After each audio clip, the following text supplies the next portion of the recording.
الحمد للہ وکفا والصلاة والسلام علی عباده الذین اصطفى خصوصا علی افضلهم وخاتم النبیین محمد الامین وعلی آلہ وصحبہ اجمعین. اما بعد فقد قال اللہ تبارک وتعالی کما ورد فی سورۃ الحجرات: اعوذ باللہ من الشیطان الرجیم بسم اللہ الرحمن الرحیم. قالت الاعراب آمنا قل لم تؤمنوا ولكن قولوا اسلمنا ولما يدخل الایمان فی قلوبکم وَإِن تُطِيعُوا اللَّهَ وَرَسُولَهُ لَا يَلِدْكُم مِّنْ أَعْمَالِكُمْ شَيْئًا إِنَّ اللَّهَ غَفُورٌ رَّحِيمٌ. إِنَّمَا الْمُؤْمِنُونَ الَّذِينَ آمَنُوا بِاللَّهِ وَرَسُولِهِ ثُمَّ لَمْ يَرْتَابُوا وَجَاهَدُوا بِأَمْوَالِهِمْ وَأَنفُسِهِمْ فِي سَبِيلِ اللَّهِ أُولَٰئِكَ هُمُ الصَّادِقُونَ. صدق اللہ العظیم. رب اشرح لي صدري ويسر لي امري واحلل عقدة من لساني يفقهوا قولي. اللهم ربنا الهمنا رشدنا واعصمنا من شرور انفسنا. اللهم ارنا الحق حقا وارزقنا اتباعه وارنا الباطل باطلا وارزقنا اجتنابه. اللهم اجعلنا من عبادك المؤمنين. اللهم وفقنا ان نجاهد في سبيلك باموالنا وانفسنا. آمین یا رب العالمین. آپ کے علم میں ہوگا کہ مجھے آج گفتگو کرنی ہے اسلام اور ایمان کے فرق کے موضوع پر. تمہیدی طور پر یہ جان لیجئے کہ قرآن مجید کی بنیادی اصطلاحات میں 3 جوڑے ایسے ہیں کہ جو ہم معنی بھی ہیں، مترادف کے طور پر بھی استعمال ہوتے ہیں، لیکن یہ کہ ان کے معنی میں علیحدہ ایک جداگانہ جو ہے وہ معاملہ پہلو بھی موجود ہے، فرق بھی ہے. ایک جوڑا یہی ہے اسلام اور ایمان. ہم اس کو مترادف طور پر استعمال کرتے ہیں. جو مسلمان ہے وہ مومن ہے، جو مومن ہے وہ مسلم ہے. قرآن مجید میں بھی اس معنی میں یہ دونوں الفاظ مستعمل ہیں. لیکن یہ جو مقام ہے قرآن مجید کا، جو میں نے آج آپ کے سامنے 2 آیات تلاوت کی ہیں سورہ حجرات کی، یہاں یہ ایک دوسرے کے مد مقابل آئے، یہاں ان کے مفہوم کے اندر فرق ہو جائے. اسی طرح کا دوسرا جوڑا ہے جہاد اور قتال. ہم معنی بھی ہیں لیکن ان کے مفہوم میں فرق بھی ہے. اسی طرح کا ایک جوڑا ہے نبی اور رسول. ہم معنی بھی ہیں، ایک دوسرے کی جگہ استعمال بھی ہو جاتے ہیں، لیکن مفہوم میں فرق بھی ہے.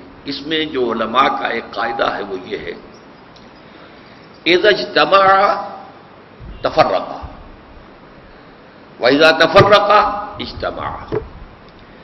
جب یہ دونوں جوڑوں میں سے یہ دونوں جو ہیں ایک ہی جگہ پر آئیں گے تو ان کا مفہوم مختلف ہوگا. تفرقہ متفرق ہو جائیں گے، علیحدہ ہو جائیں گے. علیحدہ علیحدہ انڈیویجولی اگر کوئی لفظ استعمال ہو رہا ہے تو اس میں دونوں مفہوم موجود ہیں، مراد لیے جا سکتے ہیں. آج میں اسلام اور ایمان کے بارے میں جو سب سے بنیادی ایشو ہے ہمارا، اور بدقسمتی سے جس کے بارے میں ہمارا ذہن بالکل واضح نہیں ہے، میں کچھ عرض کرنا چاہتا ہوں. آیات جو میں نے تلاوت کی ہیں ان کا ترجمہ یہ ہے: قالت الاعراب آمنا. یہ بدو کہتے ہیں، دعویٰ کرتے ہیں کہ ہم ایمان لے آئے. قل لم تؤمنوا. اے نبی ان سے کہہ دیجئے تم ہرگز ایمان نہیں لائے ہو. ولکن قولوا اسلمنا. بلکہ یوں کہو کہ ہم اسلام لے آئے ہیں یا مسلمان ہو گئے ہیں یا ہم نے اطاعت قبول کر لی. وَلَمَّا يَدْخُلِ الْإِيمَانُ فِي قُلُوبِكُمْ. اور ابھی تک ایمان تمہارے دلوں میں داخل نہیں ہوا. وَإِن تُطِيعُوا اللَّهَ وَرَسُولَهُ. اور اگر تم اللہ اس کے رسول کی اطاعت کرتے رہو گے، لَا يَلِدْكُم مِّنْ أَعْمَالِكُمْ شَيْئًا. اللہ تمہارے اعمال کے اجر و ثواب میں کچھ کمی نہیں کرے گا. ان اللہ غفور رحیم. اس لیے کہ اللہ غفور ہے، رحیم ہے. اب اب اگر تم جاننا چاہتے ہو کہ ایمان کیا ہے، مومن کون ہوتے ہیں، تو اب ڈیفینیشن آ رہی ہے مومن کی. انما المؤمنون الذین آمنوا باللہ ورسولہ ثم لم یرتابوا. مومن صرف وہ ہیں جو ایمان لائے اللہ پر، اس کے رسول پر، پھر شک میں ہرگز نہ پڑے. وجاہدوا باموالہم وانفسہم فی سبیل اللہ، اور جہاد کریں اپنی جانوں اور مالوں کے ساتھ اللہ کی راہ میں. اولئک ھم الصادقون، صرف یہ لوگ سچے ہیں. اب آپ نے دیکھا یہ مقام وہ ہے کہ جہاں کچھ لوگوں کے ایمان کی تو انتہائی تاکیدی نفی کی جا رہی ہے. لم تؤمنوا. اب یہ جو ہے، جو عربی گرامر سے کچھ واقف ہے وہ جانتے ہیں کہ ماضی کی نفی یوں بھی ہو سکتی ہے، ما آمنتم، تم ایمان نہیں لائے ہو. نہیں، لم تؤمنوا، اس میں زور ہوتا تم ہرگز ایمان نہیں لائے، اس لیے میں نے لفظ کا اضافہ کیا. پھر اس پر بھی مزید اضافہ، لما يدخل الایمان فی قلوبکم، ابھی ایمان تمہارے دلوں میں داخل نہیں ہوا. البتہ اسلام تمہارا قبول ہے، ولکن قولوا اسلمنا. اور چونکہ اب یہاں کہا جا رہا ہے اسلام، قرآن تو ہے ہی نہیں، تو ایمان تو ہے ہی نہیں، اسلام ہے، تو یہ اسلام قبول ہوگا یا نہیں؟ فرمایا کہ اگر تم اللہ اور اس کے رسول کی اطاعت کرتے رہو گے تو اللہ تمہارے اعمال کے اجر و ثواب میں کوئی کمی نہیں کرے گا. حالانکہ اصول یہ بنتا ہے کہ بغیر ایمان کے کوئی عمل قبول نہ ہو، لیکن یہاں چونکہ اس کے خلاف بات کی جا رہی ہے، لہذا حوالہ دیا ہے اللہ کی دو صفات کا، ان اللہ غفور الرحیم. یقیناً اللہ غفور ہے، بخشنے والا، اور رحیم ہے، رحم کرنے والا. تو یہ کنسیشن ہے جو تمہیں دی جا رہی ہے. اب سب سے پہلے یہ سمجھیے کہ یہ کون لوگ تھے جن کے بارے میں یہ بات کہی جا رہی ہے. اس کے لیے آپ کو حیات نبوی، حضور کی حیات دنیاوی کے ایک ذرا سا برڈ آئی ویو لینا چاہیے. مکے کا ابتدائی زمانہ وہ ہے کہ جس میں ایمان لانا گویا کہ معاشرے کو چیلنج کرنا تھا. جو شخص کہتا تھا اشہد ان لا الہ الا اللہ واشہد ان محمد رسول اللہ، اب اس پر مصائب کے پہاڑ ٹوٹنے شروع ہو جاتے تھے.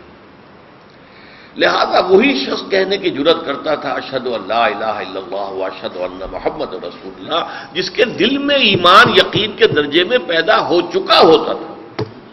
تبھی تو وہ تیار تھا ہر صورتحال سے نمٹنے کے لیے.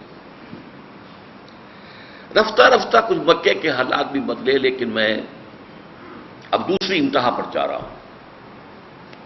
جب مکہ فتح ہو گیا،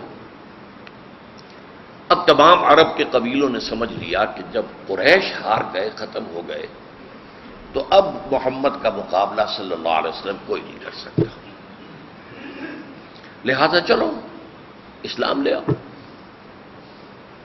it's no use continuing resistance. اب فائدہ کیا ہوگا، ریزسٹ کر نہیں سکتا.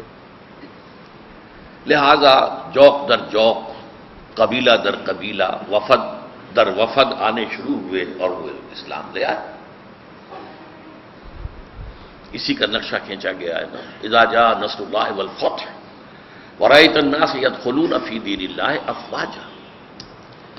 جب اللہ کی مدد آ پہنچی اور فتح حاصل ہو گئی، اور آپ نے دیکھا کہ اب لوگ جوق در جوق، فوج در فوج اسلام میں داخل ہو گئے.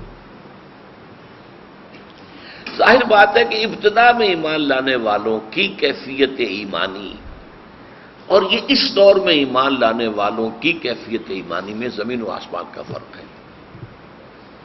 اب ویسے تو مدنی زندگی کے آغاز ہی میں ہو گیا تھا، ایمان لانے کا فوری طور پر کوئی مصیبت نہیں پڑتی تھی، اس لیے کہ حضور تو وہاں پر حاکم کی حیثیت سے داخل ہوئے، بے تاج بادشاہ. لیکن یہ بہت زیادہ نمایاں ہو گیا فتح مکہ کے بعد. اب اس کا